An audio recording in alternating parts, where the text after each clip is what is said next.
Vi vil gerne vise, hvordan man løser en simpel ligning. Sådan gør man. Der er nogle regler, når du løser ligninger. Til du går over på den ene side, skal du også gå over på den anden side. Og vi skal have x til at stå alene herover.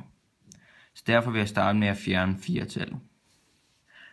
Så 5x plus 4 minus 4, da jeg skal fjerne det, er lige med 2x plus 16 minus 4.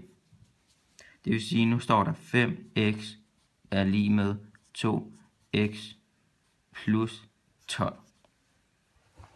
Nu vil jeg gerne fjerne det her x.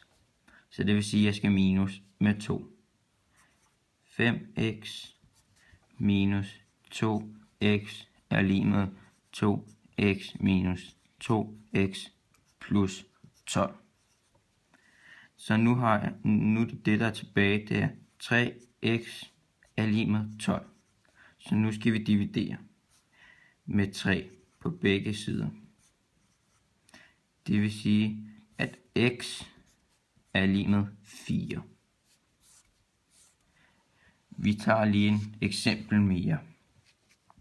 3x minus 8 er lige med x plus 12. Det gælder det samme herovre. Det vi gør her, skal vi også gøre herover. Og vi skal stadig have x til at stå alene. Jeg starter igen med 8. 3x minus 8. Og da det er minus 8, skal jeg derfor plusse med 8. Samme gør jeg herover. X plus 2 plus 8.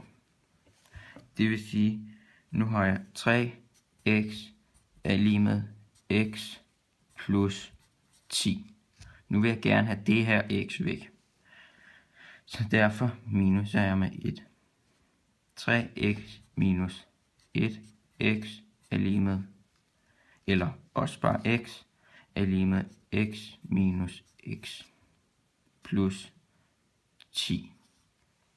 Det vil sige, nu står der 2x er lige med 10.